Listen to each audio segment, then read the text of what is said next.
Kia ora, talofa, namaste, haere and welcome to our niche cast coming at you on the 9th of January. Funky Aotearoa sporting times, mainly thanks to Super Smash. I'm loving the Super Smash, and we'll definitely chat about some Super Smash later on in the podcast. We're from the niche-case.com, and if you are enjoying Super Smash or you want to catch up on what's been happening in the Super Smash as far as the best performers, the best talent, the best youngsters, make sure you're checking out the Super Smash Scout. Got those popping off after most Super Smash game days. And of course, we've got lots of little stats coming out on Twitter, lots of newsletter yesterday via Substack, the newscase.substack.com. That was chocker full of Aotearoa cricket as well. That was called The Anatomy of a Capitulation. And we might chat about that capitulation, that specific capitulation from the Canterbury woman, and then the bad juju of Hagley Oval for the Canterbury men as well. We might chat about that later on, although I will also add, not sure how you feel about this, my comrade at the niche case, Nico the Wildcard. Last three Super Smash game days have all been won by the away team. So Otago went to Hamilton, smoked Northern Districts. And then you had Auckland going to Hagley Oval to face Canterbury, smoke Canterbury. And then yesterday we had Wellington going to Napier against Central Districts, smoking them. Are we talking men's and women's teams both? Yeah, double bangers, men's and women's.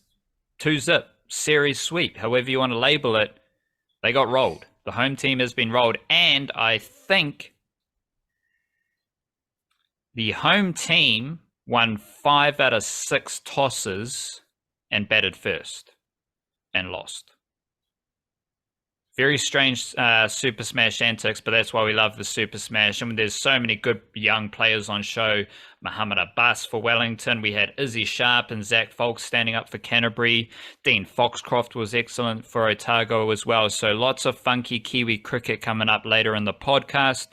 We've also got a bit of breakers, bit of Phoenix, and I will drop some Kiwi NRL bits and bobs in a jiffy as well. Newsletter yesterday was a banger. What'd you do? Bit of Joseph Parker in your newsletter via Substack yesterday? And a bit of what else? Let me have a scroll. You had Charlisse Leger-Walker, Charlisse Leger-Walker led your mahi. You also had a little bit of Joseph Parker and some Kiwis in the A-League woman as well. Tell me a bit about the Charlisse Leger-Walker. You mean Charlisse Leger-Walker, New Zealand's all-time leading NCAA Division 1 point scorer? That Charlisse Leger-Walker, the record that she achieved over the weekend. Yeah, so she achieved that record over the weekend. She went past Aaron Rooney's record of, I can't remember what it is. It's 16. I think Rooney had 16 to something like that. So somewhere in the realms of above 1,600 points, but also Leger-Walker's played again since then and scored another 20 points. So she's stretching out at even further in her last year of college basketball. Unfortunately, she lost both of those games. Washington State having a weird sort of season because I wrote about her a couple of weeks ago, and I think we did talk about this on the podcast. So I sort of wrote about it going into the idea of wondering about how their last season of college, auditioning basically for the WNBA at this point, and thinking, well, it's a little bit of a down year if you're looking at these shooting percentages. And it is if you look at the shooting percentages and the point scoring, although she's boosted a few of those in the game since. But then once I dug into that more, I'm like, oh, well, she's having like a career year in assists, and she's had a couple triple doubles, so she's rebounding really well as well. It's like, okay, her points have dropped, but she's more influential than ever for her team. But yeah, WSU have had a really good start, but they've had a few more trickier fixtures coming up, and they've lost their first 3 games within the Pac-12 conference. So there's, I don't know, a couple hurdles to overcome there. But she did hit five 3-pointers in the game in which she broke the record, the Kiwi record, which is important because she had been, I think she'd gone 5 games in a row without making a 3-pointer before that. That was the one thing in particular where low shooting percentage is fine because she's still going to find ways to score, particularly getting to the free throw line. But some of the 3-pointers weren't dropping at all this season. She's like under 25%. which was an issue, but she's starting to turn that around as well. So, carry on this way, get her team with a few more of those big statement wins, and we're still in like glorious Charlisse Leger-Walker areas. And yeah, record now the all-time leading point scorer, men or women, by the way, for NCAA Division I college basketball from New Zealand. So spectacular achievement there. And if she continues on this way as well, I noted in the email, she's also going to start breaking a whole bunch of her school records. Like she's breaking New Zealand records. She's also going to break Washington State women's basketball records soon as well. There's not a week goes by where Charlisse Leger-Walker doesn't hit a new milestone, basically, at this point. Like with the backlog of performances that she's had over the last like 4 years, and continuing on as much as ever. And the greatest milestone of all is soon to follow, because she is going to get drafted into the WNBA. Like that is beyond doubt. It's just a matter of how high she goes at this point. She might even have a chance of going above Steven Adams' 12th overall with the NBA thing. I don't necessarily want to bet on that, but I mean, she is the type of player who well, I'll put it. I mean, she's getting drafted one way or another. So she's the type of player who could suit pretty much any team. It's like a point guard who's strong, can pass, can score, can good size, but a fantastic mentality, all that kind of stuff as well. Like the attitude is absolutely perfect. The leadership. There's never been a better Kiwi basketball prospect than Charlisse Leger-Walker. Like even Steven Adams, people were surprised where he went as high as he did. Like he felt like a project player. Turned out he was a lot better instantly in the NBA than people expected at first. But like Charlisse Leger-Walker just ticks every box, like everything you could ask for as a scout watching her. She does that. So it's just going to be such an exciting few months following what she does from here. You could have read about that all in depth yesterday for our Monday newsletter. So it's in our Monday and Friday newsletters via Substack, thenichecase.substack.com. If you are enjoying those newsletters, you can upgrade your free subscription, which you have access to the Monday and Friday newsletter every single week for free.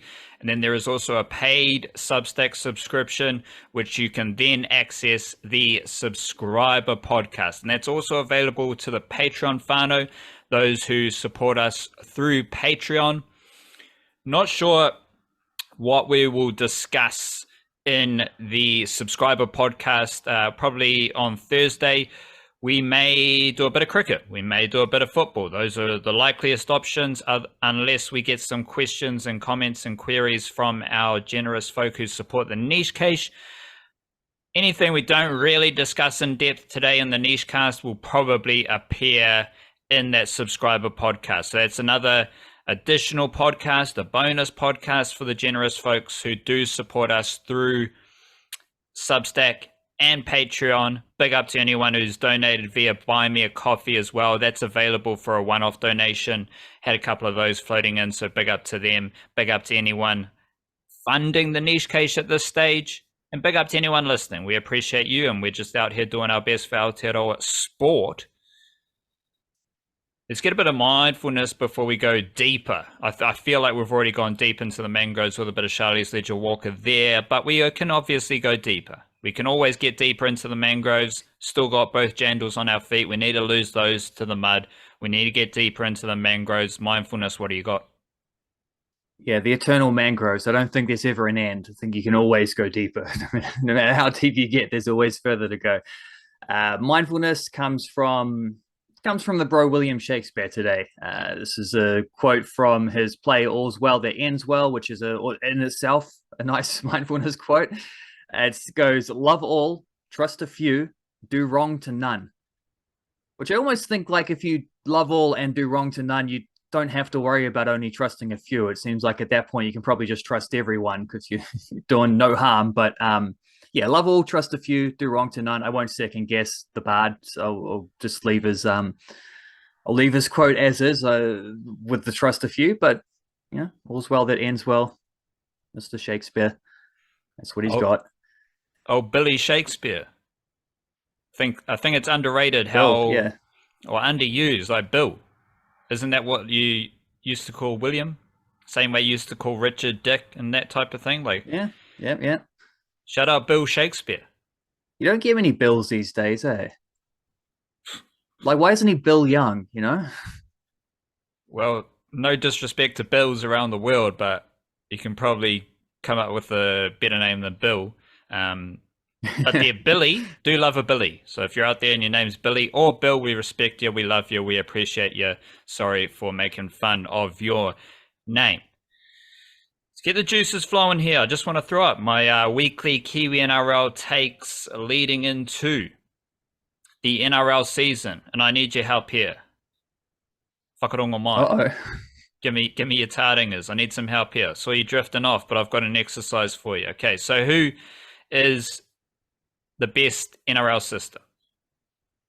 Best NRL team, best NRL system right now? Well, I was going to specify, do you mean Kiwi NRL or just NRL in general? But I think it might be the same anyway. So Penrith Panthers? Penrith Panthers. There is a dude, just one dude, from the Panthers, the best system in the NRL. And he's been in that system since at least 2019. He's a playmaker. He's a half. He's also a utility. He's got a lot of skill. Plays a few different positions, but he's a youngster who's risen through that Panthers system. He played junior footy 2019, 2021, 2020, 2021. And then he comes into 2022. He's playing SG ball. And then 2023, he's playing SG ball, which is under 19 in 2023. Plays 10 games of SG ball. And then he plays 11 games of Jersey flag as well, which is under 21s.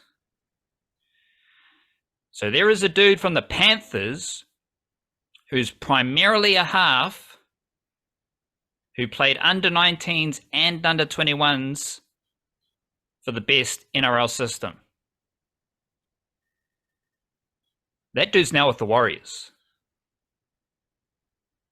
So Luke Hanson, he's not from Aotearoa. He's true blue Aussie. But he's a young playmaker. He's a young half from the Penrith Panthers who was good enough to play Panthers under 21s while still being SG Ball eligible. Most of those games were in the halves. Now he's with the Warriors. And this is one of the underrated things about the Warriors' recruitment and their business in La Officina of the Warriors at the moment. So they're signing Aussies. They've got no issues signing veteran Aussies. They've got no issues signing young Aussies. They had Tom Summer. I think it's Tom Summer. It might be Tom Summers. Can't be bothered looking right now. But Tom Summer, Verano, the season we are in right now. He's a young middle forward who came up through Kebra Park and Burleigh. Warriors signed him to play junior footy. There's another dude, Jesse Sorich, who's come up through Byron Bay Rugby League. He's a playmaker half as well. Warriors signed him to play junior footy. But the Luke Hanson's the most interesting dude here because he's a young half, young playmaker from the best NRL system. He was good enough to play upper age grade last year. And the Warriors have signed him. Oh, and then where did Ronald Volkman go? Where did old mate Volkman go? You ended up with your Dragons, didn't you? And I don't want to see Volkman playing ahead of Paul Turner. Definitely don't want to see that, but it might happen. Mad respect for Paul Turner. Always forget about him in the Kiwi NRL ranks at the Dragons, but hopefully he gets a bit of game time under Flano this year. Funnily enough, Flano hasn't said anything about Paul Turner in the media. He loves to say a lot of stuff in the media, but he's not talking about Paulie Turner from Northland. So the Warriors release Volkman to go to the Dragons, and everyone's like, whoa, what's doing? Where are these Warriors halves? Well, they've already got Sean Johnson, Tomato Martin, Luke Metcalf, and Chanel Harris-Tavita. That's 4 dudes right there. But tucked away up their sleeve, they've also got Luke Hanson, who could be playing New South Wales Cup next season. I don't know if he'll start in New South Wales Cup, but considering he comes from the Panthers, considering he played under 21s while still being SG Ball eligible last year, I'm pretty confident in thinking that he's going to be playing New South Wales Cup next season for the Warriors, and he might be doing so as a half. I'm not going to ask you to bounce back on that. I'm just going to keep it rocking and rolling. You can come back after these other two notes because these are equally as enticing. Sebastian Sewer. He's with the Newcastle Knights. Mount Albert Jr. I think he was playing rugby union for King's College at some point and then stopped playing first 15 or rugby union there, took up rugby league, goes to Mount Albert, and he's with the Knights. And he's part of a very deep Newcastle Knights crew of Kiwi NRL juniors. You've also got guys like Elijah Leo Moana, Jerome Falemoy from Southern Cross campus, Bailey Carmichael and Tamakai Moana Whare Aurere from Rotorua Boys High School. They're there, hopefully. Haven't seen the junior squads officially announced yet, but hopefully they're still there. Hami Loza, young half, who I think he played SG ball for the Knights last season. But Sebastian Sewer is the likeliest one to play NRL footy next year. He's a big bopper from Auckland. And the Knights, they also seem confident of signing Tyrone Thompson, the twin brother of Leo Thompson. If the timelines line up here, the Knights might roll out a middle forward trio of Leo Thompson, Tyrone Thompson, and Sebastian Sewer maybe in 2025.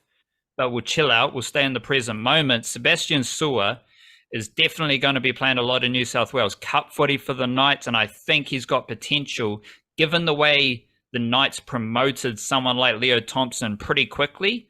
I think they're going to be giving Sebastian Sewer an NRL debut this year. And then we've got Te Hurinui Twidle, otherwise known as Apa. He is with the Eels, and I've talked a lot about him over recent months as well. He played fullback for the Eels in SG Ball. That finishes. Then he goes up to play fullback for Eels in Jersey Flegg. So again, he's doing the age grade double as a fullback. I'm very excited about Twidle. He's a Turanga Waiwai junior. So that's good Waikato representation there. And he is having quick success with the Eels in the junior ranks. Who was the last player to do that? Dylan Brown. And Twidle, I think he's got a fairly similar playing style to Clint Gutherson, which is just a bigger body, really solid, always involved, good hands, stamina, fitness, mana, which is also quite similar. Shans Kosta and Dylan Edwards. So watch out for Te Hurinui, Apanui, Twidle, fullback for the Eels. Any of those things you want to bounce back on, otherwise just absorbing the glorious Kiwi NRL wrinkles. Luke Hanson, not Kiwi NRL, but he is a great young half who has moved to the Warriors. Yeah, that's. I was wondering what would happen with the when Volkman left. I assumed that meant someone else was coming in, and I was wondering, does that mean like is Chanel Harris-Tavita the guy who's coming in to replace him, or is they got something else? Turns out it's both. You know, why settle?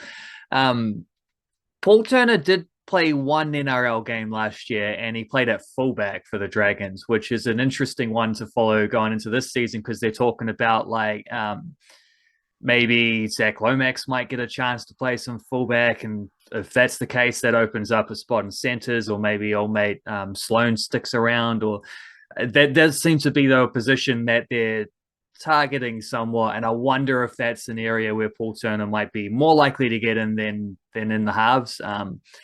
But the Dragons are a little bit of a mess, and they have a new coach, so. And also the coach did sign his son to be one of the backup halves. So that's probably also not a good chance for PT to get a shot at 6 or 7. So we'll see how that tracks. He'll probably just end up back at the Titans midway through the year or something. I think Kyle Flanagan, he might be playing hooker though. So that might open up an opportunity for Paul Turner. I think Kyle Flanagan's, he might be moving into the hooker realm. So watch out for... Yeah, I want to see someone just like give Paul Turner a consistent crack. But as we saw with Hayes Perham last year, those type of dudes get a consistent crack and everyone hates them. So, it's a bit weird, but yeah, we'll see how it's hard to get a go on a bad team and then look good, you know? Indeed. Especially when you're the fullback and none of your middle forwards can tackle. You're the fullback, you're running for 200 meters like every game, getting a couple tackle busts, doing your thing, and you're always having to make a one-on-one tackle due to a line break. maybe you don't suck, maybe your team just sucks. That might be the one.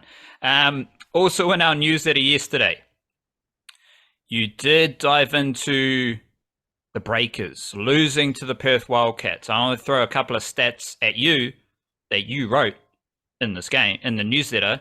New Zealand in the starting lineups, 0 for the Breakers, 2 for the Perth Wildcats. They're from Perth in Australia. Total minutes. As far away as you can get, like the opposite side of Australia. Total minutes for New Zealanders in that game. 45 minutes and 3 seconds for the Breakers. 48 minutes and 44 seconds for the Perth Wildcats. Kiwis on the coaching staffs, 0 for the Breakers, 1 for Perth Wildcats. And then you went into the box score contributions from the Kiwis in this game. The Breakers Kiwis combined for 18 points. The Perth Kiwis combined for 22 points. 5 rebounds for the Kiwi Breakers, 15 rebounds for the Wildcats, and they all just fall massively in favor of the Perth Kiwis. My first point here that I want to throw at you is obviously the one and only, the legend, Hyrum Harris. One of, if not the greatest basketball. Yeah, you bigged up Charlisse Leger-Walker, but let's go with the greatest male Kiwi basketballer. Because Steven Adams isn't playing right now, but we do have Hyrum Harris. Hyrum Harris, he's all mana, he's all effort.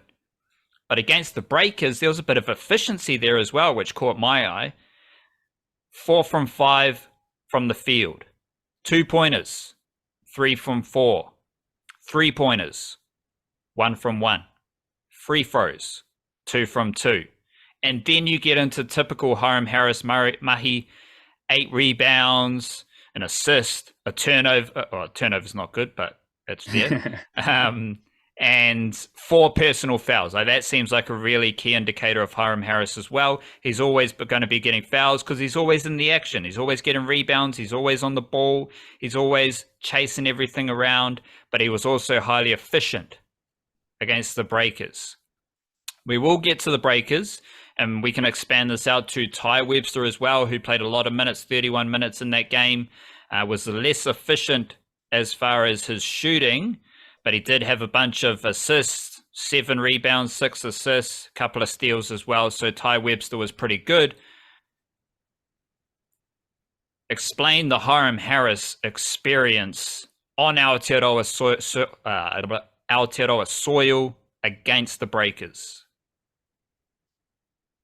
Yeah, I mean, I thought he was really good from the outset because him and Ty Webster were the 2 Kiwi fellas for Perth that started. I think Corey Webster's still out with, I think, an ankle injury, and he went through like a what do you call it, like a fitness test on the day of the game, didn't pass it, didn't get to play, turns up in his street clothes, has to watch from the bench. But his is a little bit more of a precarious position because they already have Bryce Cotton, who was brilliant in this game, scored 31 points, I think, and led Perth back from what at one point was a 14-point deficit, and ended up being, I think, more than that. They led by it at some stage, but ended up being a 6-point win.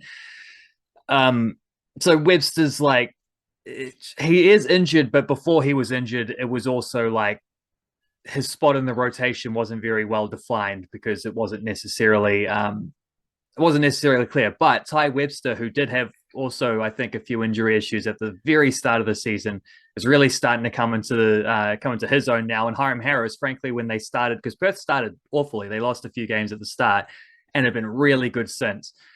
And them and Melbourne have pretty much pulled away as the 2 best teams in the competition this season. And when Perth started to flip the switch, it was when Hyrum Harris got chucked in as like a little bit of an energizer bunny, as the Americans would say, in the starting lineup. And yeah, he only played 17 minutes in this game. I thought it felt like he played more because whenever he was out in the court, it's what you see from him in the New Zealand NBL. It's like, just as a player, he just does everything.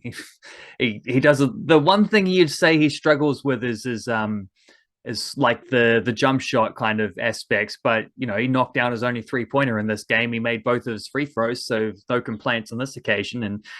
And you get comfortable at a higher level, that kind of stuff is going to come up naturally because that's just such an essential part of the game.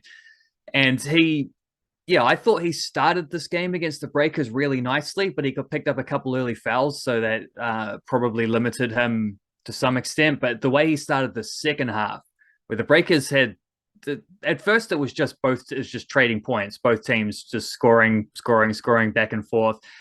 Then the Perth missed a few shots and the Breakers started to stretch it out. And the Breakers were looking really good in that second quarter. And they, like I said, they stretched out to a 14-point lead. I think they were still 5 points up at halftime, looking pretty decent.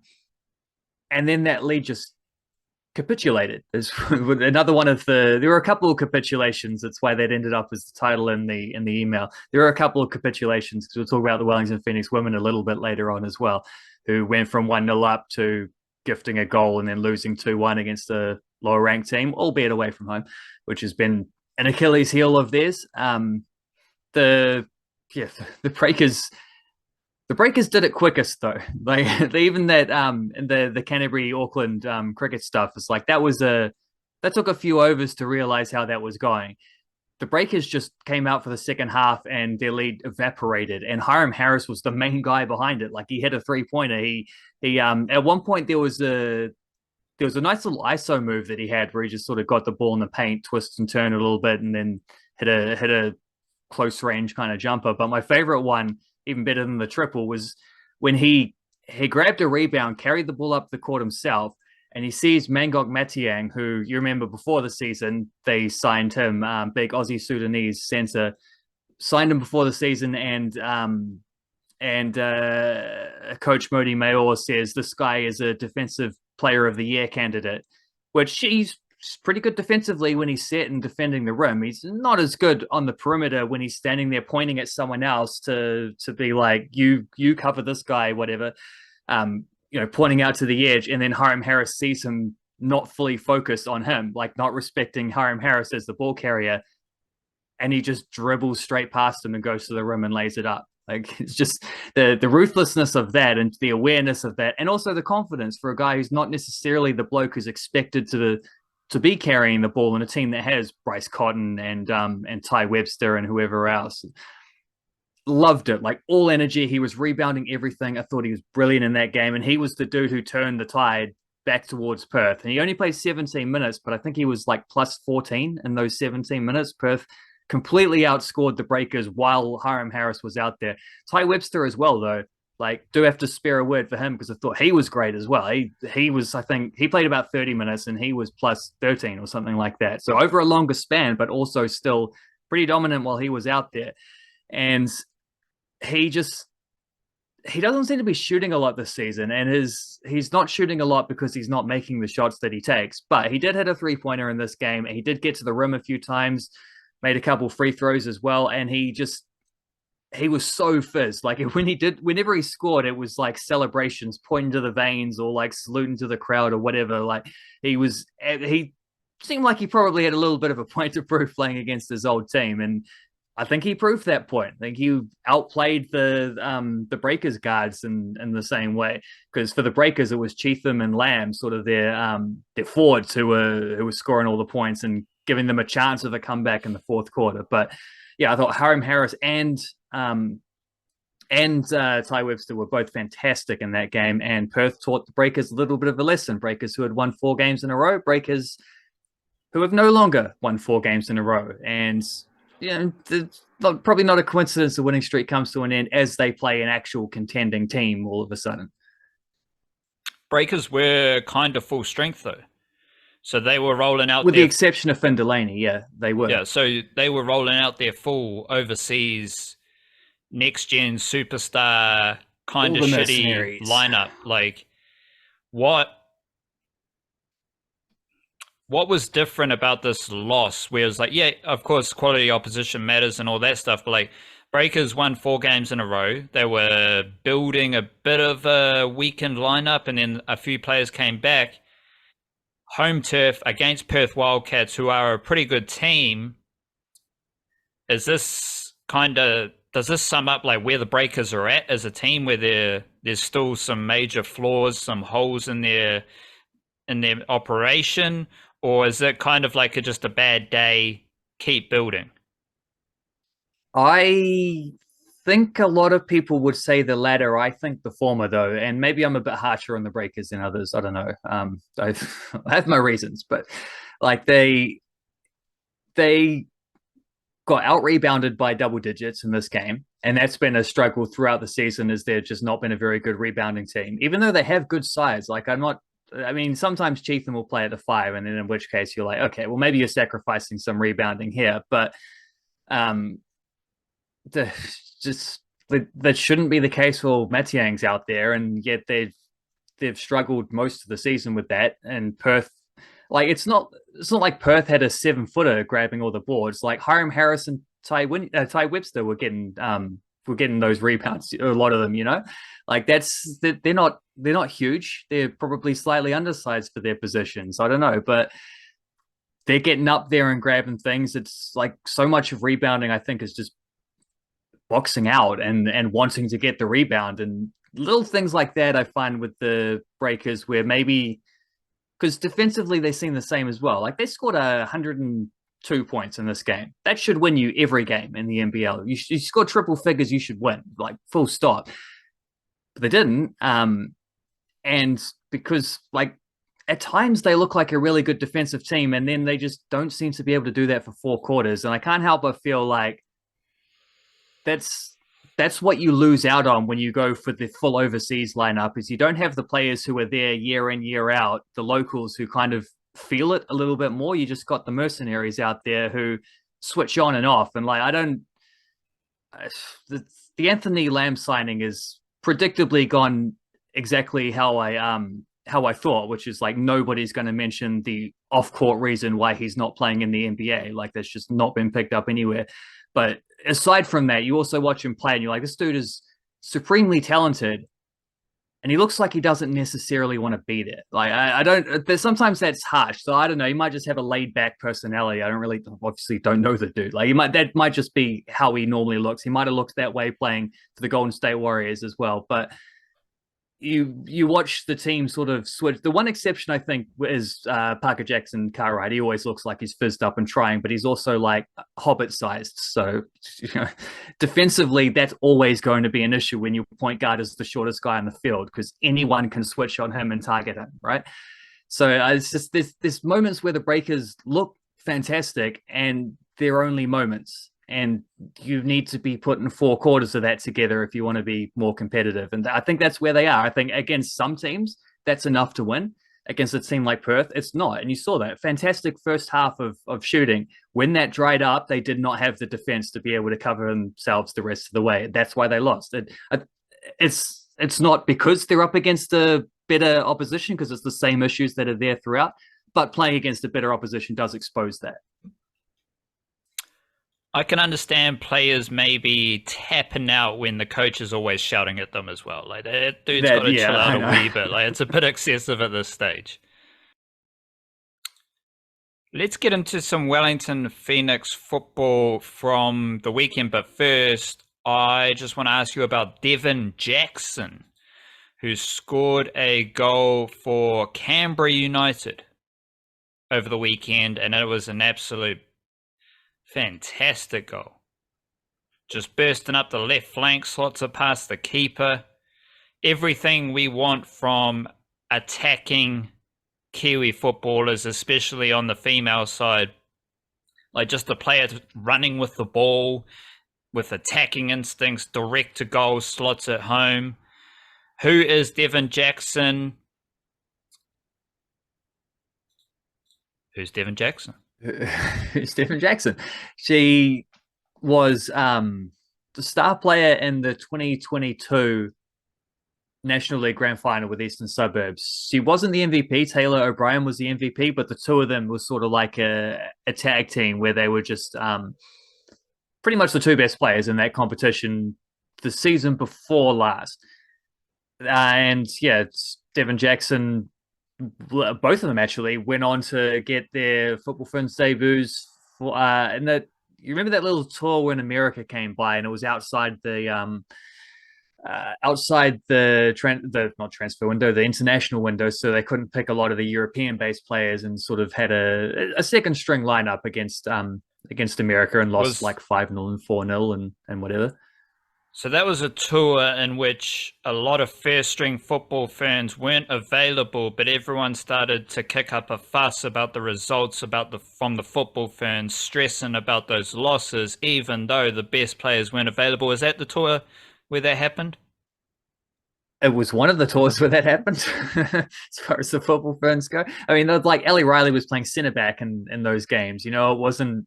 It was definitely a little bit of a makeshift. They had a few of their top players around, because there are a few of them, like in Scandinavia and America, were available, but mostly they just were playing those games because America was like, well, we're playing here in the World Cup in a few months, and we want to go and test out all the facilities and dot every I and cross every T. Would you like to play some games? Okay, we will play some games against you, America. And part of that was accepting we're probably going to get thrashed, which we did. But there were 3 National League players who got called up for that series to fill things out. Devin Jackson, Taylor O'Brien, both got debuts. The other one who didn't get a debut was Rebecca Lake, who's now a regular starter for the Wellington Phoenix since then. So, some of the talent spotting didn't go right. I'm not sure what's up with Taylor O'Brien, but she's a little bit older than the other two. So she played sporadically through the winter season, but she didn't play in the National League stuff for Eastern Suburbs. Neither did Devin Jackson, because she went and signed with Canterbury United. And great reward for an excellent season. And I think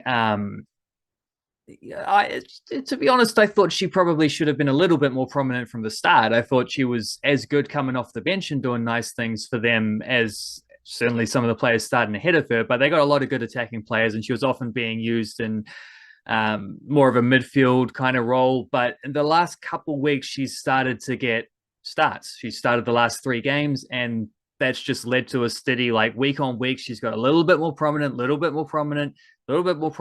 and then suddenly she's starting games. Now she's scored a goal. Not only did she score a goal, but she actually ended up playing the last 20-odd minutes as captain for Canberra after Michelle Heyman got subbed off. And it did look like Heyman forgot to take the armband off. And so she might have just given it to the closest player, who was Devin Jackson on the left wing. It kind of looked like that. But then also Jackson never passed it on to anyone. She wore it the rest of the way. So, close enough. She was the captain for the rest of that game. And yeah, great progress from her, because we have seen a few of the Kiwis in the A-League Women's who started well, hit a little bit more plateaus. Like Hannah Blake was left on the bench to start with in their most recent game. I think Grace Jarley hasn't scored for a few weeks. Like, players who were absolutely brilliant in the first couple rounds, not having been able to kick on as much, largely because their teams have been inconsistent since then. It's the same thing about the fullbacks in the NRL, forwards in the A-League Women's, apparently exactly the same. But yeah, Devin Jackson is the opposite of that. Devin Jackson is someone who every week has got a little bit more prominent. Now she scored her first goal and started a few games in a row, and hopefully is just going to continue to kick on from here, because I think there's a hell of a player there who would have broken through a little bit sooner. She's probably 23, 24. I mean, she's the same age as the players who have gone away to college in the States and then graduated and then come back to play pro. So it's not like she's lost ground there, but she was someone who was quite well regarded under 20s, and then she did go to America as well, but she didn't finish her college stuff there because she had a couple injuries and missed a couple years of her career because of that. So she's someone who really burst back onto the scene in that Eastern Suburbs season 2 years ago, and now has carried that on into the A-League. So exactly how we want that story to go. Another question about Kiwis in the A-League: is this Hannah Wilkinson's best A-League women's season? No. Like, probably not even close. I think her first one was where she was almost the golden boot. She's coming around, though. She's like, the start of the season, she had a lot of chances playing for the most dominant team. Like, she's playing for the best team, so there's going to be chances for a striker. She does a lot of nice things outside of the goal scoring, but she missed a few too many chances. Like, she was well below the XG of the first month. That started to swim back around. I think she's getting her touch and her confidence in front of goal back again, and she's up to 5 goals now this season. I think she has an assist as well, so she's getting there. She might well make a push, especially if City actually go deep and win a championship this year, as they've look like they might the last couple of years, but have been knocked out in elimination finals or whatever. So it's hard to go past that first season that she played there, where she had a game in which she scored 5 goals in one game, and also was like not the Golden Boot, but because there's a regular season award, but they do give they give the Golden Boot to whoever scores the most regular season goals, but she went to the finals and scored a couple more that year, and so did end up as the highest scoring player of the season without being the Golden Boot, if that makes sense. So that season's hard to top. But this one is already better than what she did last year, where she was a little bit more plagued with injury and whatnot. And it feels like she's getting a bit of a roll on now as well, which is important. The Wellington Phoenix women, they did have a 2-1 loss against the Brisbane Roar. They are now 4th on the A-League ladder. You called it a capitulation. I didn't watch the game, so I'm not going to debate your capitulation rankings. I wouldn't have used that word if that wasn't already the word that was sort of that we were already using. That's a bit harsh to say capitulation in isolation, but they did throw away a lead against a lower ranked team. I was going to say nothing is even close to what the Canterbury woman did, and then the bad juju of the Hagley Oval, as we'll discuss in a jiffy. But the Wellington Phoenix woman did lose. The thing that I'm pondering here is, and you've told me this, is there is a clear differentiation between their home footy and their away footy. Despite their form away from home, they're still 4th. They're still 5-1-5. 5 wins, 5 losses, 1 draw. They still have a pretty good goal difference.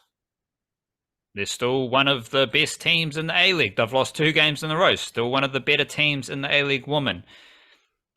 Is there a fundamental element? Is there a root cause? Is there something that changes in their footy away from home and at home? Whether it be the Cake Tin, the yellow abyss of the Cake Tin, or Porirua Park. Those are their home grounds. Big up Porirua Park, do love a bit of footy there. Is there some sort of football change in their away and home footy, apart from the general sporting ideas of just being more comfortable at home? You've got your fans there, all that stuff. I'm not sure. I think that might just be it. It might just be the comfort and the confidence of a sort of known environment. Even though they're playing at Porirua Park for the first time, it's still in Wellington. It's comfortable. You don't have to travel to get there. It's all that. Home fans as well, of course. I don't know. It is weird, but it's, regardless of how they do it, it is a blatant disparity. They've where are we? Home form here is 6 games played, 4 wins, 1 draw, 1 loss. That 1 loss was the first game of the season against Melbourne City, and they only lost 1-0, I think. So they're 5 games unbeaten at home since then, with only drop points in one of those games.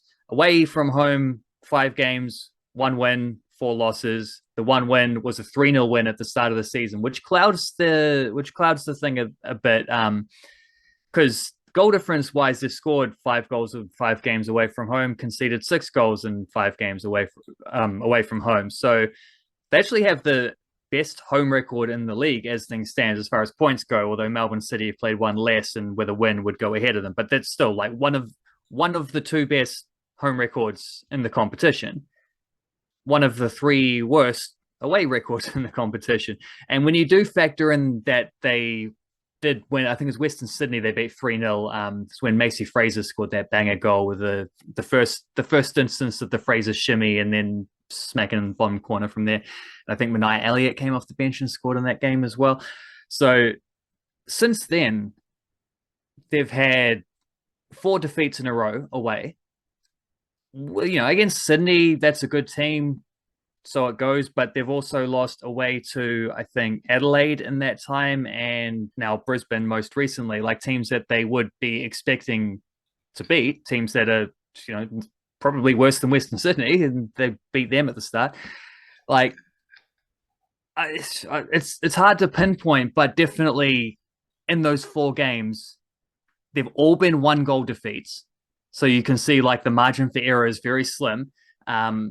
There was like the instance on the weekend where they were 1-0 up late in the first half and goalkeeper just passes the ball straight to a striker who was straight to a midfielder, but straight to a midfielder who's played like 100 times for Australia. It was Tamika Yallop, whose daughter would be eligible to play for New Zealand, by the way, wife of Kirsty Yallop, also a football firm Centurion. So, like, pass the ball to the best technical player on the opposition with an open goal in front of her. What's she going to do? She's going to score, you know? Was there, which goalie was it? Good question. This was the returning Riley Foster, the Canadian back from her concussion week. So I'm pretty confident in my take that Brianna Edwards is the best Wellington Phoenix goalie. Just saying. Didn't watch the game. Haven't watched every single minute of Wellington Phoenix football. Just a hunch. Brianna Edwards, best Wellington Phoenix women's goalie. Yeah, I think Riley Foster's very good. I think she's got great sort of leadership credentials as well on top of everything else, which is important. I do think that gap is. I'd still give a clear nudge to Foster, but I do think that gap is closer than perhaps they might have expected it to be when they signed an import goalkeeper. I don't know, but that was a mistake that let the other team back in the game. And then in the second half, there's an instance where, and it happened a few times, but this is the one time where they capitalized on it, where Hayley Davidson, the right back, is the only player to have started every game for the Wellington Phoenix women this season, whereas the men somehow, both of them have played 11 games. Somehow the men have 8 players who have started all 11 games, which is just incredible consistency. That's the 3 of the back 4 plus Paulson, Rufer, Pennington, Kryev, Barbarouses. Maybe it's 7. I wasn't counting when I was listing those off, but it's at least 7. I think it's 8 though. One of the midfielders is swapped, strikers obviously swapped, and left back is swapped. That's it. That's it.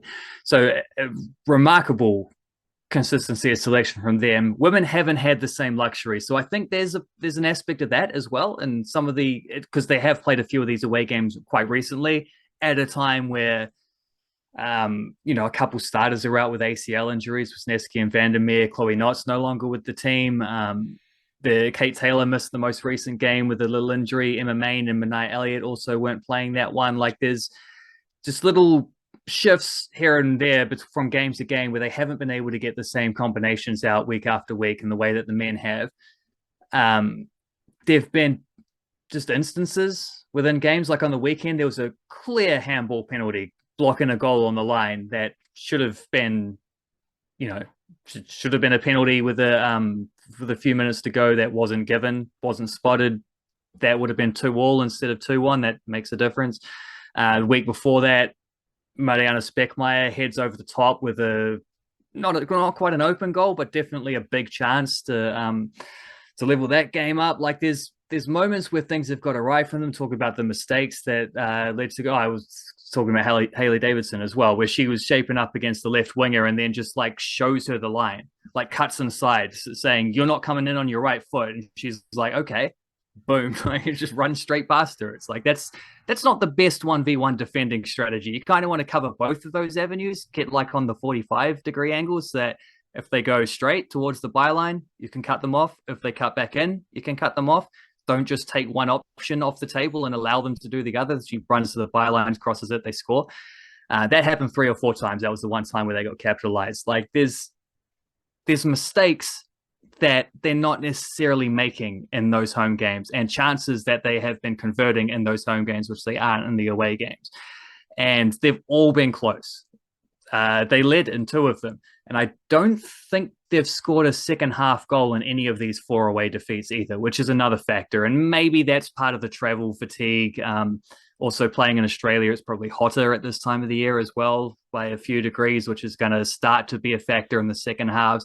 If your depth is being threatened, that's also when you start to feel that, things like this that just add up to where you can see how it's not a crisis because their home form's good enough that, like you say, they're still sitting 4th on the table. but they're going to have to do something about this. Like this, the away form cannot continue in this way, especially when we're seeing it's not like they've been in the previous 2 years. They could have taken something from all 4 of those away defeats. You know, they've all been close games in which they were good enough to get something out of, and they haven't got anything out of any of them. And that's clearly an issue. That's clearly a frustration, but it is something where it's like, at least you know they're good enough to overcome this. They just have to do it. They just have to find a solution, a bit more clinical, probably get those imports being a little bit more reliable, a little bit more consistent in some of these, because a few of those big chances are falling on them as well at both ends of the field as well. So, you know, it's just the roller coaster of a season. This is one of those downswings where they have to find a way to get back up and keep the momentum going. It's not a downswing if they, it's 50-50. That's the roller coaster. Yeah, the downswing is when they play away games, and then they'll have an upswing when they're at home. Like that is the definition of a roller coaster. You did do your Kosta Barbarouses. So the Wellington Phoenix men, they had a 2-2 draw against Adelaide United. We, again, not sure too much what happened there, but we do talk about the Wellington Phoenix men a lot. We do talk about their playing style, what they're up to. You can read about it. You can follow it on the newsletter. I just want to ask you specifically about Kosta Barbarouses, because this has been a very interesting aspect of Wellington Phoenix men's football that we have discussed a lot during the season. So your Kosta Barbarouses, respectfully to you, I didn't read it, but I was just checking the headlines. Fair enough. The headline was kind of about the Kosta Barbarouses resurgence. Last season, he wasn't that good. This season, he is pretty good. However, a few weeks ago, you were telling me he doesn't want to shoot. And obviously, what you're saying was right, but the way you presented it was like, these professional footballers, like him and David Ball, these guys who are paid to play football in attacking positions, don't want to shoot the ball. So maybe they didn't want to shoot. Maybe they were scared to shoot. They had the yips. I don't know. Maybe they were also under some sort of instruction to not shoot in certain areas, which you also alluded to at some points, where the Wellington Phoenix style of football, they want to get into certain areas to score their goals. But that is to say, it's like, because the way I interpreted your presentation of the Kosta Barbarouses resurgence was kind of season on season. But our Kosta Barbarouses yarns, like literally maybe a month ago, we were talking about Kosta Barbarouses not shooting, let alone scoring goals. And I don't see anything about David Ball scoring goals or any type of resurgence there. So I'm assuming that's because he hasn't. Yeah, I'm assuming David Ball. I'm not going to say he's got the yips, because he's playing his role, and I think that's the thing here. There's a lot of different roles in this Wellington Phoenix team, and as long as blokes are playing their role, as long as the team's performing well, it's all good. But I want to focus on the past 2 months, maybe. Forget about last season, and also, you can read about all the stats. You've got all your stats. You've got a fetish for XG nowadays. You love your XG stats. It's one of your big things. But zone in on the past 2 months. Has there been a change in where Kosta Barbarouses is appearing on the field? Has there been a change in how Kosta Barbarouses is getting the ball? Is there some sort of change in the shots he's taking and not taking? I'm fascinated by this idea that Kosta Barbarouses, like a short time ago, we were talking about his lack of goals. Now we're talking about a lot of goals and his form for the Wellington Phoenix. So in a purely footballing on the field perspective, similar with what we were talking about with Chris Wood in the Subscriber podcast last week, what are some of the differences in Kosta Barbarouses' form? Well, he went 17 games in the A-League without scoring a goal, and now he's scored 6 goals in 4 games. I think he has a couple of assists in there. He was getting assists at the start of the season, so that was one of the factors of the Kosta doesn't want to shoot idea is that he doesn't want to shoot, but unlike last season, he's contributing in other ways. Like he is still playing a part as a cog within the machine of what his team's trying to achieve, and doing very nice things. And I think it's been a little bit of an evolving path for him, where it's sort of taken him towards back where he can score some goals. And yeah, he's up the shooting stats in the last couple of weeks since he's got a bit more confidence in front of goal. But I think maybe the best way to kind of like realize the difference between those ideas is, I suspect, it's not so much an aversion to shooting full stop. It's an aversion to shooting from like half chances. He's only going to shoot when he feels like there's a very good chance he's going to score, like maybe a better than average chance that he's going to score, or at least get a shot on target that'll test the goalkeeper. And you can see that in some of the numbers, because he's got 70% of his shots this season have been on target, which is ridiculous. Like, no players are normally below 50% on that. He's sitting at 70. In the piece, I found the shot maps from last season to this season, and you look at the differences, not a lot from outside the penalty area. Like, he's really not even bothering with that stuff, even just inside the penalty area, and also those kind of tight angle shots. He's just not going to take a chance when the keeper's set and ready. And a lot of the goals that he scored have also come sort of down the center of the goal, like where they've actually crossed the line. It's not like just sneaking inside in off the post, or just sneaking inside the corner, or whatever, which suggests that the keeper probably wasn't standing there set ready waiting for him. It's more like converting crosses where the keepers had to cover his near post, and maybe one-on-ones where the keepers had to rush out on him, that kind of stuff, which, yeah, there are examples of both of those for goals that he scored this year, let alone shots that he's taken.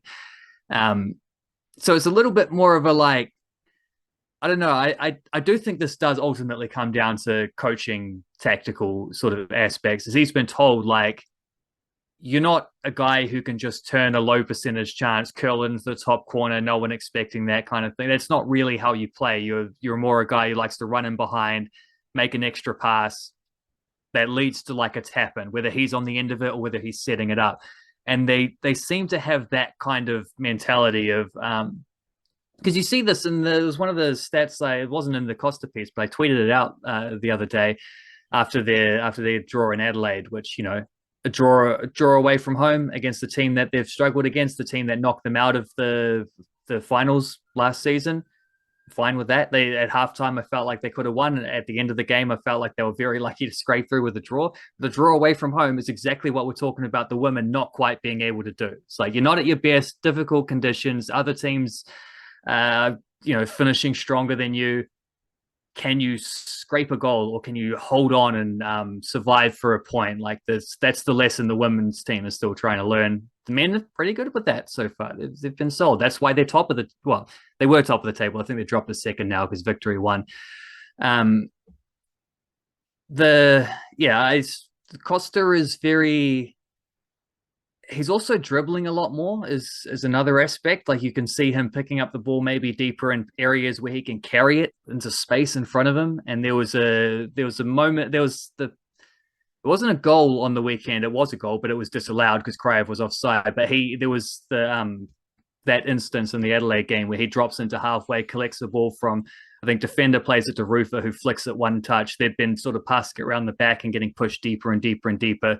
So Kosta comes in to be an extra man, create a little bit of an overload, collects the ball because the other team was pressing a little bit higher. He's got space to run into. That kind of situation he's very good at. He's doing a lot of that. And that's this team being so good in transition. It allows Kosta Barbarouses to run at broken defenses more often. And then he's not necessarily dribbling past guys. He's just like running at the defense, slipping a pass out to Tim Payne overlapping or whatever, like creating overloads and things like this. And there's a sort of quality over quantity aspect, because the stat I was talking about that I tweeted out was about how they are, and there have been some games played since then, so I can't confirm that this is still completely true, but I suspect it probably is. How the Phoenix have allowed the most shots in the A-League and allowed the fewest goals per shot in the A-League. So not the fewest goals, but the fewest goals per shot. And they've also taken the fewest shots in attack but are scoring at the highest percentage of their shots, which tells you at both ends of the pitch that they are a team that, quality over quantity. They're looking for the best possible opportunity rather than being just taking a bunch of shots and hoping something floats into the top corner. They're just like, we're going to carve out high percentage chances. And even if we only have 2 or 3 of them in a game, we trust we can score from a couple of those chances. And even if we give you 20 plus shots, we trust that a lot of them are going to be from situations where a defender is close enough to block it, or you're outside the area and our goalkeeper is really good and you're just not going to beat him from there, or it's a penalty and our goalkeeper is going to save that anyway because who cares? Alex Bolson saves penalties. These kind of like, this is a trend that I think is clear throughout the team, for all the way from goalkeeper forward to striker, even though striker is currently out injured and not playing. But I don't think anyone embodies it better or more so than Kosta Barbarouses. And it's a great example if you look at where he was last season, where he is this season. Great reminder to people that fit over talent sometimes is also a big factor as well. Like just players playing in the right position and the right style of play to suit what they do, having the right players at the club for that. And, the way that Tele played was pretty successful with the Phoenix, but didn't necessarily suit what Kosta did. The way that Italiano is doing things, I think, has a lot to do with trying to put guys like Kosta Barbarouses in a better position to succeed. And that's worked. He's done that because he is in a better position and he is succeeding, and he scored 6 goals in 4 games. He is the leading goal scorer for the Phoenix this season, and he's the leading assist maker for the Phoenix this season. And it's like goals and assists per 90 was another one of his stats I chucked in there. They're just like how many goal contributions he's given each game. So far, that's the best of his entire season, and he's played for championship level teams at multiple clubs. He won a championship with Brisbane, he won a couple with Melbourne Victory, and he won a championship with Sydney FC. And this is the season so far where he's been at his best, or at his most effective, I'll say. But what was he doing beyond the 4 games ago? Like, was he not shooting? Was he not confident? Like, what's the difference between, like, over the past 2 months? It's not even 2 months. It's really just the past month. But exactly. I think a lot of the building blocks were there. Like, I think he was doing the same stuff. I do think he is more confident. It's just something about his 17-game goal streak, getting that goal-less streak, getting that off your back, and you're going to feel a little bit, a little bit more confident to not just shoot, but to score. You're not second guessing yourself as you line up and whatever. But so he did maybe there's something to say. I think he had a little bit of the yips. I think maybe David Ball has slightly more of the yips, but it's you shake that off when you start scoring a couple goals, and I think he's done that. I think maybe there's something to say about him having to step up in the absence of Oscar Zavada, which might be a situation of like, that might also just be tactical rather than anything else, of say maybe he's playing more centrally because there isn't a target man striker there. There we go. The players are playing closer to the goal rather than out wide, which is maybe why he was out wide setting up goals to start things off, and now he's a little bit closer to the middle scoring goals. I think he could probably, if you dug deep enough into the replays and highlights, you could probably find good evidence for that. But I don't think he's playing better or worse. I think he's just, things have started to align for him maybe a little bit more. But the whole season we've seen a different Kosta Barbarouses, and it has been at some point the goals were going to come. Because that's the thing, like all your statistical stuff says that this is how Chiefy's team plays football. So obviously there's going to be, every player is going to embody the difference in style of football from Talai to Chiefy. However, in the one season with Chiefy as coach, Kosta has had 2 different kind of extremes of not scoring and lacking confidence maybe and playing one way, and then more recently in the past month, scoring goals, feeling confident and playing a different way. I was kind of getting towards that point where this recent stretch has come as Zavada's not playing. And there's a lot of like anxiety about like how the Phoenix going to score goals without Oscar Zavada. Bit more of a simple question. Is it just kind of like Kosta getting into center forward positions. That seemed like when you're talking about the shot chart, getting in front of goal, those seem like center forward positions. Is it kind of that simple for a simple-minded football fan? Is it that simple where Kosta Barbarouses has thrived in a center forward role, taking the spot of Zavada? Well, he's not really playing the center forward role, but I think, yeah, I think that's a that's a good way to put it. Is he's getting into center forward positions without necessarily. He's still kind of playing as a bit more of a. He's not as much of a wide forward as he was at the start, but he's still a guy who can drift wide and link with the fullback and whatever. But yeah, I think if you look at where he scored those goals from, they've mostly been out in front of the like between the posts. You know what I mean? And a few of them have been tap-ins and that kind of stuff, like just getting in good positions. And his his movement is his most sort of, especially his off the ball movement, is his most kind of like, I don't know, elite attribute. You know, it always has been. He's so good at making just runs that drag defenders out here or create for himself, but also create for others. I think that's probably why he's been most effective on really good teams, because he's playing alongside other forwards who are smart enough to take advantage of what he does, as opposed to maybe last year there was a bit too much of Kosta drags a defender and then nothing happens. You know, he drags a defender and then no one goes in that space, no one does anything. And yeah, he's able therefore to get into those center forward positions quite smartly without necessarily having to be playing in those in that spot, but without there being a guy hovering in those spots right at the moment, because Zavada isn't there and they don't really have another pure striker. I think that is one way in which he's been able to cover for that. Yeah, because his goals have been what's carried them without Zavada so far. Like, that's clear to see. Because anytime, like, as you're talking about the counter-attacking stuff and just watching the Wellington Phoenix this season, when I think of Kosta Barbarouses, I think of him getting the ball, running the ball, taking on a defender, passing the ball, getting into space, and maybe getting the ball back. Whether it's intricate short passing, whether it's like passing and then getting the ball 2 passes later. Those are the situations that automatically come to mind when I'm thinking about Kosta Barbarouses. It's less the stuff of him bursting into the box and getting, around the penalty spot to finish a shot. But I think that is the quality of him, where he can do a bit of all the attacking jobs in a system. And I think that also provides intrigue and scope as to how him and Zavada work together, because Kosta's still going to be effective closer to halfway, getting the ball on the counter attacks, giving it to Zavada, getting it back, and so on. That combination is going to be really interesting. But then maybe Zavada can also play off Kosta. Like, if Kosta's getting into the box, then Zavada can find other spaces, or Kosta and can vice versa. Yeah, Kosta can fake to get into the box and pull his defender a certain way, which opens up space for Zavada. So in my mind, I'm kind of thinking, like, has Kosta Barbarouses taken over from Zavada?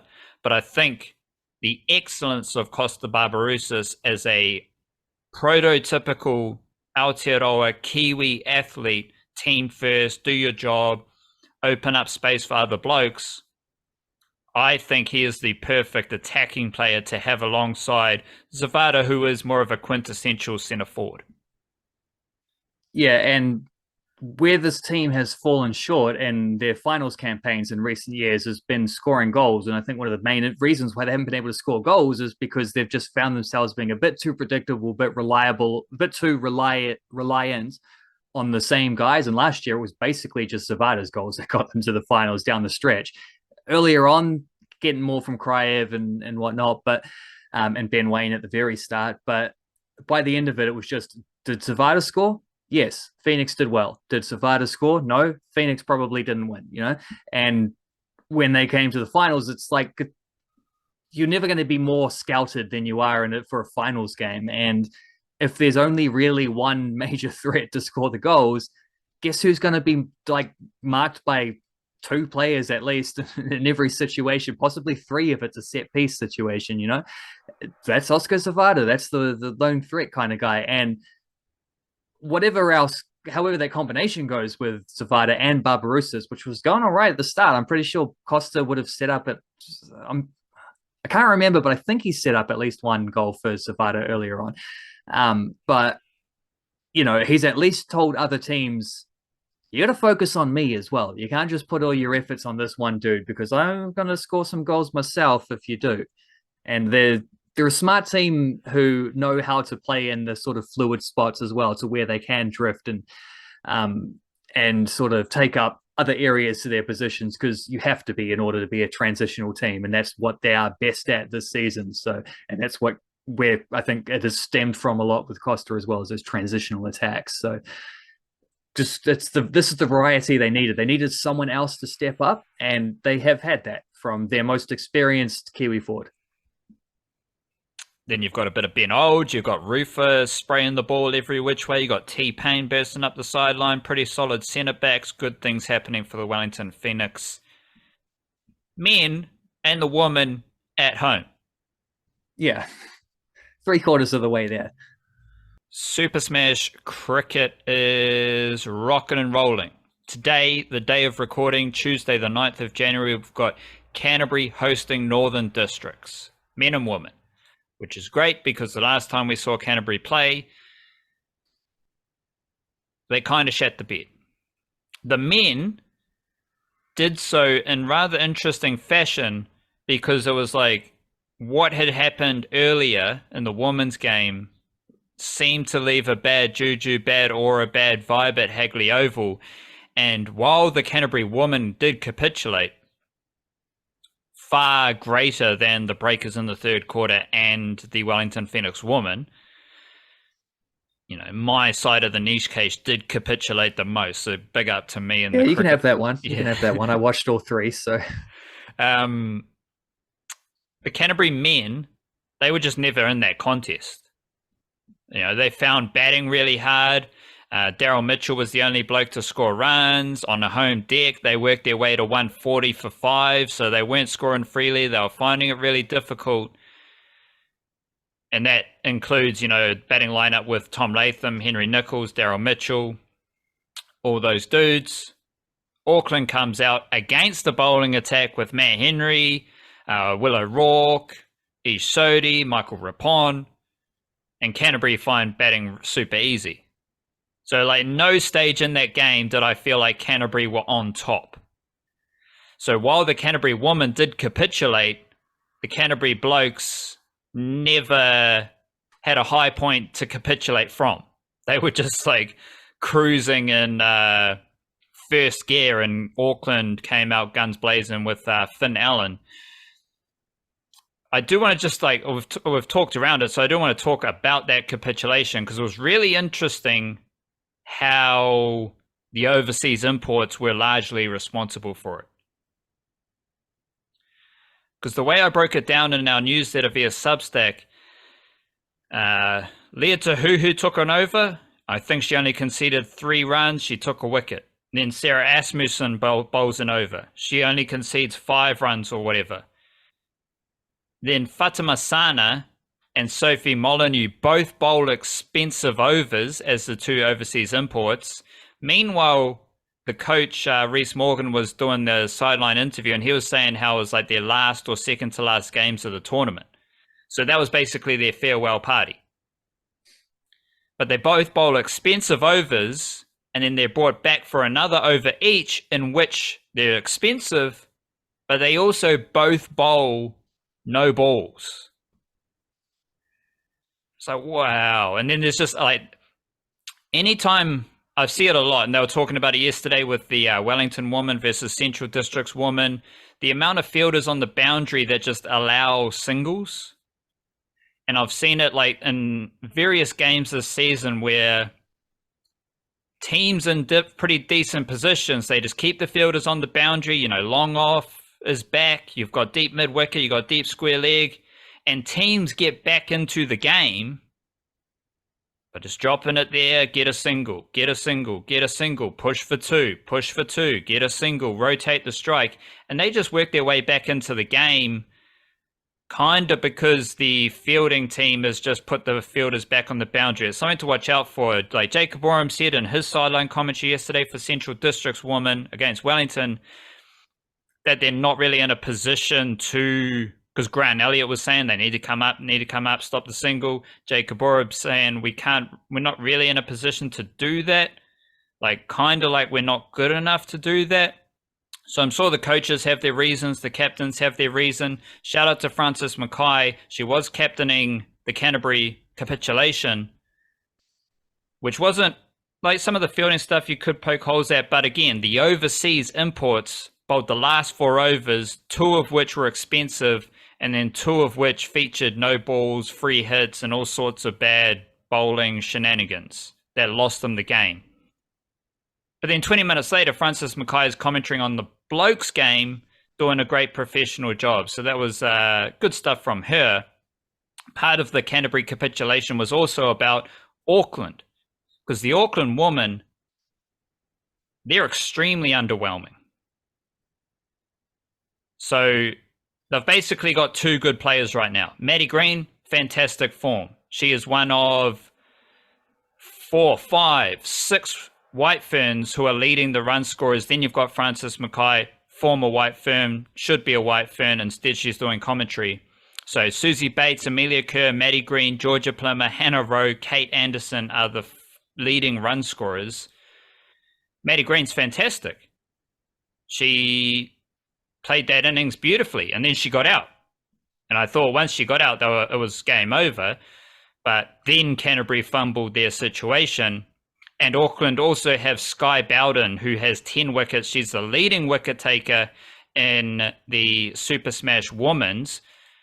And so Auckland have those 2 players, and they literally have like no one else scoring runs.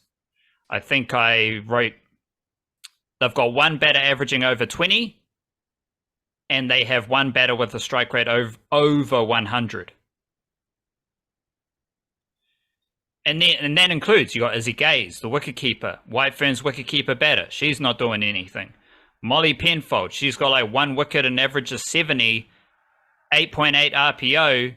She doesn't even bowl her full 4 overs. This is the premier fast bowler or young fast bowler in Aotearoa, as told to us by the White Ferns. She's not even getting through her full 4 overs. So aside from Sky Bowden, aside from Maddie Green, who are genuinely both excellent, like Maddie Green's fantastic. She's a White Fern. She's a top 5 White Fern in my rankings. She should be fantastic. She's a great captain as well. She's got good presence on the field, funky fielding positions. Then you've got Sky Bowden, youngster on the rise. She's a great cricketer as well. But the Auckland team, they're fragile. They don't look confident. Their young White Ferns aren't really doing anything. There is no way when Maddie Green gets out, Auckland should win that game. Because even like when Josie Penfold's batting, she's got no idea what's going on. She just, like, respectfully, again, she didn't even know they won the game, it looked like. Whereas Anna Browning is like, she's vibrant, she's pushing for 2, she's all energy, she's playing her role nicely. I don't think she is a solid domestic cricketer yet. She's a good young player, but she's right. The best thing she did in that game was run hard for 2. So shout out to her. Josie Penfold literally had no idea what was going on. So that was a bit weird. But that sums up the whole Auckland vibe. Like they're kind of fragile. They're primed to collapse. And I was thinking that whole time, like, this Auckland team really represents the White Ferns. They're young players, picked on potential. They've got no real grit, no mana. They've got a couple of good players. So the status of this capitulation is, I'm like, okay, Auckland's the White Ferns in this case. But then Canterbury collapse. So I'm thinking, well, I've seen that from the White Ferns before as well. So the Canterbury are the White Ferns team. It was so strange. It was so weird. It was kind of icky, and I want to move on from it. The best thing about Canterbury in that game day was Izzy Sharp batting, and batting for the woman. She had a fantastic innings, very powerful, clean hitter. She was smashing Molly Penfold around. Like Molly Penfold, she's meant to be the fast bowler of Aotearoa. She's bowled short. Izzy Sharp, the youngster, just pulls her for 4. No worries. And then you had Zach Folks. Zach Folks has played 2 really good short batting innings in the last 2 games. He hit the winning runs in Alexandra against Otago, and then he joined Daryl Mitchell late in that innings, and he had a good strike rate. He finished not out as well. So, and then he took the wicket of Sean Solia, and he was apart from Matt Henry's no wickets at 4 RPO, Zach Foulkes took 1 wicket at 5 RPO. So he was not their most economical bowler, but he was kind of their best bowler because he took a wicket. And that wicket was like, I don't know, I've seen some things that I was like, oh, I've seen that before. Like I made a clip of Izzy Sharp smashing boundaries, and she did that in the Super Smash against Auckland. I was like, oh, I've seen that before. This is like reinforcement of my perception that Izzy Sharp's really good. Zach Foulkes against Sean Solia. There's a clip from the Plunkett Shield last season where Zach Foulkes dismisses Jeet Raval twice in a game. Right arm, I think he's angling the ball into Jeet Raval, the lefty, but he swings it away from him. I always get my overs and around mixed up. I'm a terrible cricket fan, so I've got no idea which is which. But he angles the ball into Jeet Raval, swings it away. Outside edge twice. You can see Jeet Raval like looking like, oh my God, what's happening here? Sean Solia, super smash over the weekend. Zach Foulkes angles the ball into him, swings it away from him, off stump. See you later. Peak Zach Foulkes. Apart from a searing in-swinger Yorker to a right-hander. Or just like a good length delivery that goes through the gate of a right-hander. Like that's peak Zach Foulkes at the moment. Then we have Muhammad Abbas. Muhammad Abbas, who hit like 5 sixes on his Plunkett Shield debut. Many of which were him just rocking back to short deliveries that are kind of just good length deliveries. You just lean back, swivel, pull, 6 runs. And he was doing that yesterday against Central Districts. He also had a few classy shots, like the first boundary he hit, he just leaned on a chip shot down the ground, 4 runs. Later in the innings, he carved one over cover, 4 runs on the offside. But it was like Muhammad Abbas's breakout performance in the Super Smash featured a lot of shots that he played in the Plunkett Shield. And there was a lot of chat in the commentary around his innings, like how stagnant he looked in against Auckland, how he's like playing with good intent. I love how any good cricket now is just intent. Like it's just good intent. You just got to show intent. You got to be aggressive and have the intent. Like, okay, cool.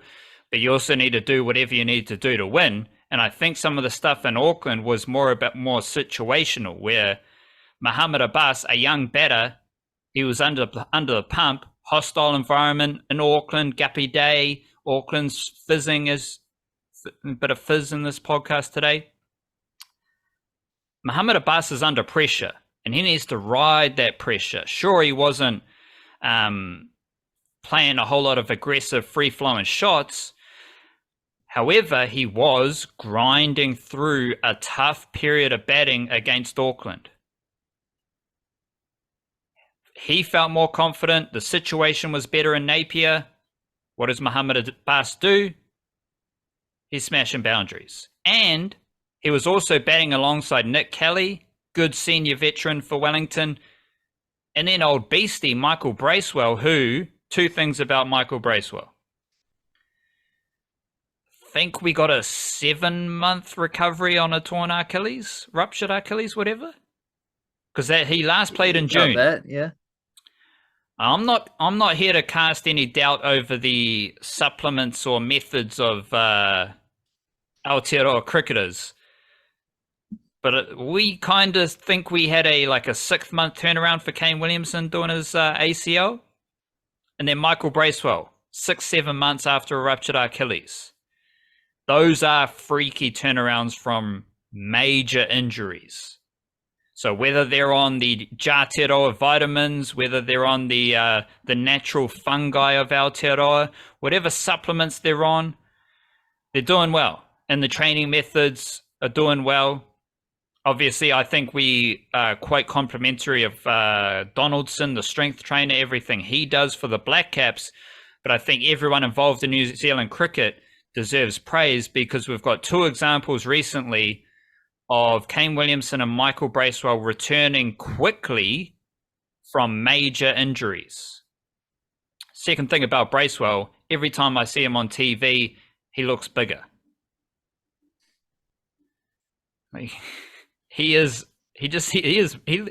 I've never seen him in person. I've never stood next to him to really suss out his size, but they call him Beastie. And every time I see him on TV, he looks bigger. I said last summer about his hat. You can tell he's got a massive noggin because that hat is on full extension. And then I was paying attention to his arm guard. And I think a lot of the cricketers these days, I think Mark Chapman's got his own kind of arm guard sleeve thing that he's designed. I think a lot of cricketers wear that. But then you got the Kane Williamson, he wears the full arm guard. Michael Bracewell's kind of wearing a shin pad on his arm. These things, when you see them on TV and there's certain situations where they're standing next to their teammates or they're standing next to the stumps, the umpire, or just whatever, you can kind of see things that just whoa, this dude's a massive dude. And for some reason, it looked like Michael Bracewell was wearing a shin pad on his arm, which made me think this dude's massive. So that's a bit of Wellington funk there. I do want to highlight Amelia Kerr, Georgia Plymouth were fantastic for Wellington as well. You've got Hannah Rose playing really good cricket for Central. As I said, she is one of the leading run scorers. Wellington, 4 of their 5 wicket takers for the women are spinners. And I think I counted that 15 bowlers have taken at least 5 wickets. 7 of them are spinners. 4 of them are from Wellington. So Wellington women, they've just got a full-on spin attack. And also, another quirky little note, Natasha Kodai and Kate Chandler, 2 really good young talents for Wellington. But Kate Chandler on the mic yesterday was kind of hilarious. She had this thing where she needed to say it's all about the journey, it's not about the destination, and she literally said it twice on both interviews. And they took the piss out of her, was that a stitch up where you meant to say that? And she just the conversations weren't the best because they were speaking over each other as we tend to do on the podcast. But you could tell Kate Chandler was just full of banter. She was just ready to go, hilarious. And then they stop the mic, but they catch her. She walks up to one of her teammates and they're and she's chuckling away and she says, they called me a mini Buddha. So it was just a good fun. One of the really good, wholesome moments of the player mic situation. But Kate Chandler seems like a really funny young lady. And she's also really good at batting, got a good leggy. Natasha Kodai has right arm outswing, which is really interesting because most of the female cricketers, a little bit more, get into my physics bag here, a little bit less torque, a little bit less energy through the crease. Most of the female bowlers, they bowl in-swing to right-handers. You don't have as many right-handers bowling outswing to right-handers. So when I see a young woman player bowling outswing, then you're okay, she's got good energy through the crease. She's got good pace to carry that outswing through to the batter. So she's a good young talent as well. Still think Wellington women have the best we've got Mohammed Abbas going Burko. We've got Tim Robinson going Burko. We've got Nathan Smith, one of the best players all season. He's in fantastic form. So I'm just going to say Wellington still have the best pipeline in Aotearoa cricket because, Nathan Smith, if not, I don't have the stats right in front of me right now, but he's definitely the best bowler in Super Smash and Plunkett Shield. So 2 extremes. He's the best bowler, and he's also got strike rates over 100 in the Ford Trophy. I think he's got a 111 strike rate batting in Ford Trophy. Small sample size, batting down the order. But in Super Smash, I think he's up to 180 odd. And I think I said this morning in my Super Smash Scout, Robinson's the only batter who has batted twice and has a higher strike rate than Nathan Smith. So that's the quality of cricketer, let alone his fielding. Because he's catching everything. He's a gun fielder as well. He's really good at cricket.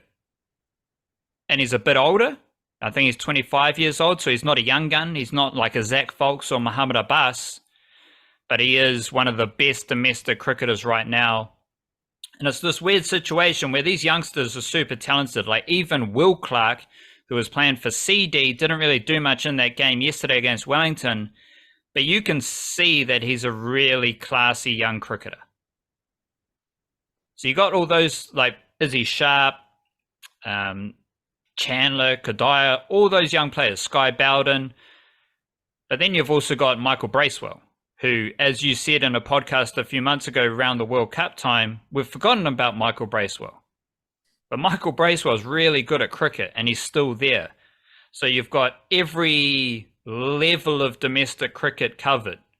With the senior players, they're still among the best players, but you've got freaky youngsters, you've got really good certified mid-20s players. It's all on show in Super Smash, and I am loving Super Smash. It's pretty fun.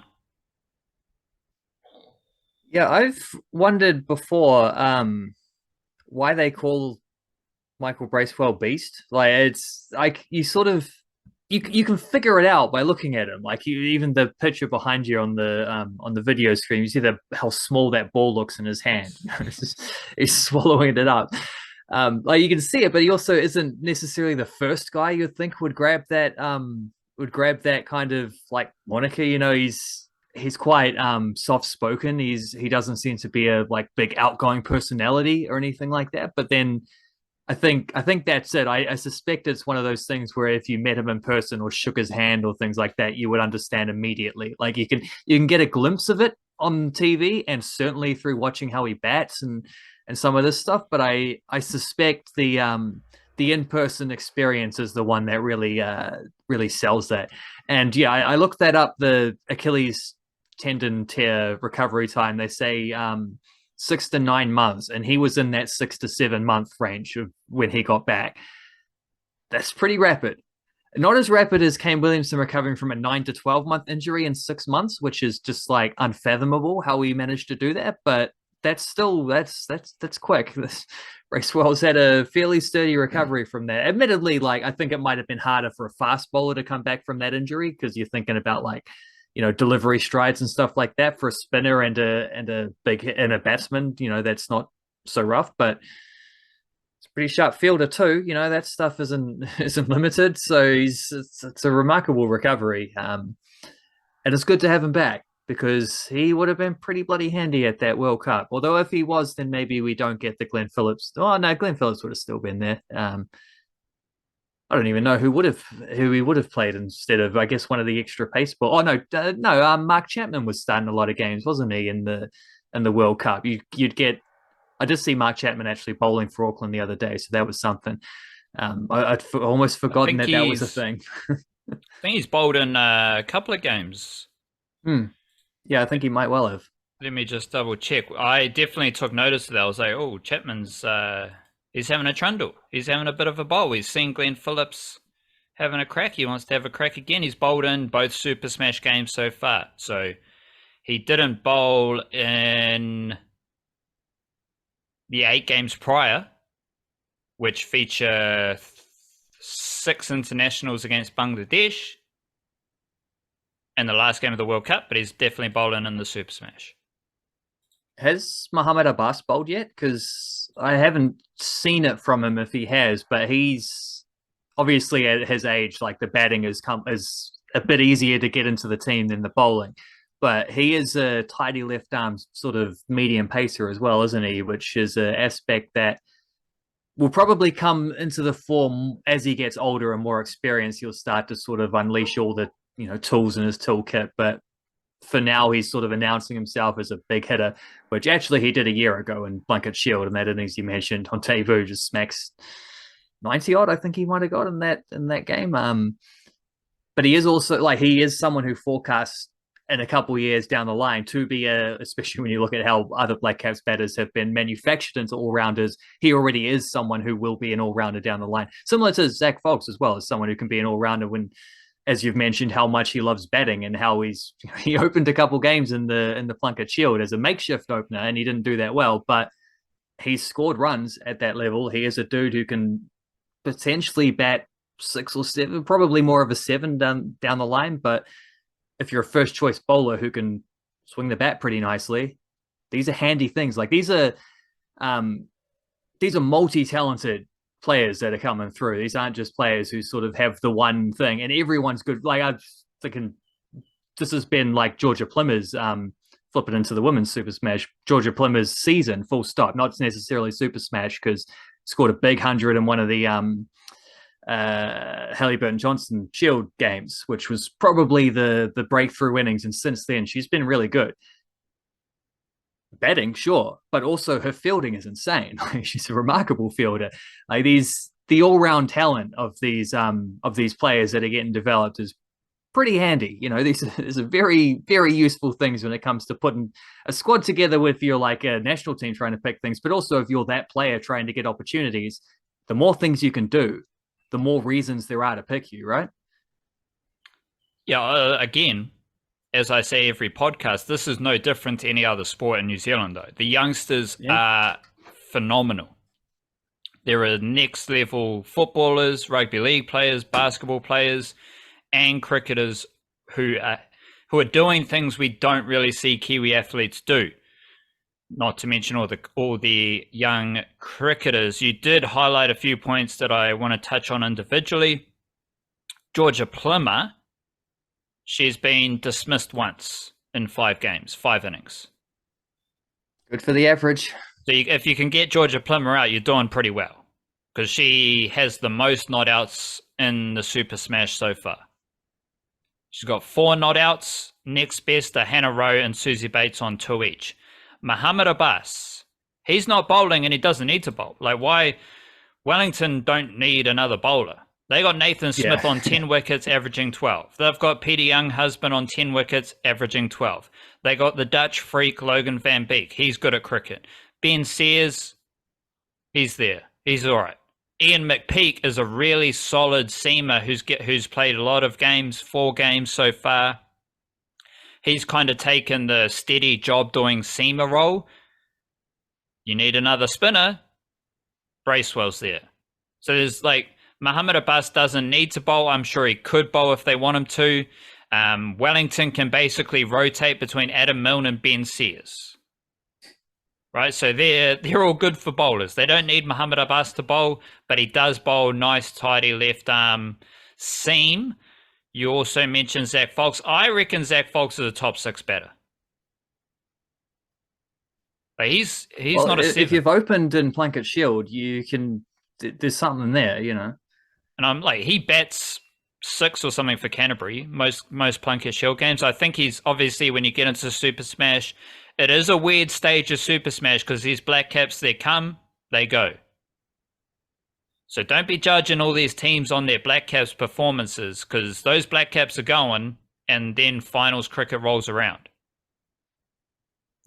But that's the thing about Zach Fox is he's batting down the order for Canterbury in the Super Smash, where you need a bit more power. You need a bit more, whether it's power or just like if it's efficiency, which is usually like manifested through power. Like a Jimmy Nisha. Phenomenal batting strike rate, phenomenal bowling strike rate as well, through power. Zach Fox, I think he hit a massive, like a 6 down the ground in one of those games. Might have been against Auckland. Yeah, but he's just a good, classy batter. And those good, classy batters, they can up the ante in so many different ways. They don't need to smash a 6 down the ground. They can play a lap. They can carve one through point. They can find the gap between deep mid-wicket and long on. Those are like, it's kind of more about gaps and timing than it is about brutal power for some of those batters. Any other things, like, pick my brain here. I'm full of Super Smash information. Anything you want to You want to know any young players? Any other intriguing talents? Well, it's been a very long podcast, so I don't know. I'm not sure. I think we just did that. The intriguing talents. Well, I've got a few more. But by all means, If you got somewhere to go, if you don't mind. I do actually, but not yet. Yeah. Marama Downs, seamer for Northern Districts. She's really good, accurate, bit of nibble. Love what she's doing. Obviously, you got PJ Watkins, the lefty for Otago. I don't think she bowled in the last game, which they lost against Northern, which was a bit weird, but she's still one of the best bowlers. Finn Allen, you might have won that little Finn Allen versus Tim Seifert battle for the week, because Tim Seifert hasn't done a whole lot, whereas Finn Allen's come back to Super Smash, and he's got 154 runs at a strike rate of 177, so he's been doing pretty well. Dean Foxcroft, this is another thing. Dean Foxcroft is a T20 legend. He's not quite Chris Harris, legendary status, but Dean Foxcroft does have the third highest New Zealand T20 batting average. He's behind Deven Conway, but he's also ahead of Rob O'Donnell. So just something to watch out for. Something to watch out for with Dean Foxcroft and Rob O'Donnell. Rob O'Donnell, again, those Black Caps come and go. Rob O'Donnell just stays consistent. And I did enjoy the Bracewell versus Bracewell battle. That was obviously a fun little thing as well. Michael hit him for 6 at one point, didn't he? He certainly did. And another player to watch out for is Jake Gibson, Otago. He's a good bowler. He's one of Otago's leading wicket takers. And he also opens the batting and just goes bang. So watch out for Jake Gibson. I don't know if he's going to score many runs because he does have a volatile style, but he's got 79 runs at a strike rate of 146.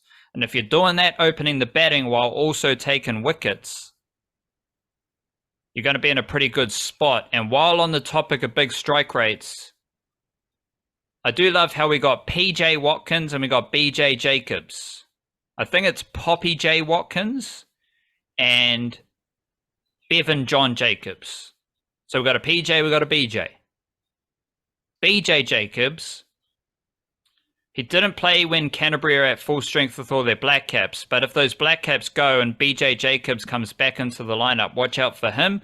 He's got 61 runs at a strike rate of 190. So then you're getting into that Canterbury lower order where you've got Rapon, Folkes, Jacobs, Angus McKenzie's quite a good batter as well. I could go on, but we do need to finish this podcast. So we might wrap it up there. How about that? Plenty more cricket coming. We do have Black Caps versus Pakistan at some point as well. I think the White Ferns are sticking around in the Super Smash. I hope. I don't know. We'll wait and see. Otherwise, that's the podcast. Any final words? The White Ferns do have another. Somewhat is it England or Australia is coming here or something like that? I think Australia is coming to play the Black Caps. I think it might be England. But I don't think that's till after Super Smash. I think you're right. I think they do hang around for a wee while, whereas the Black Caps do have some Pakistan, isn't it, coming around to play some T20s. So, the cricketing calendar is not getting any lighter. Big up yourself. Thank you for being here with us. Big up Aotearoa. Love yourself. Kia kaha. Stay beautiful. Church.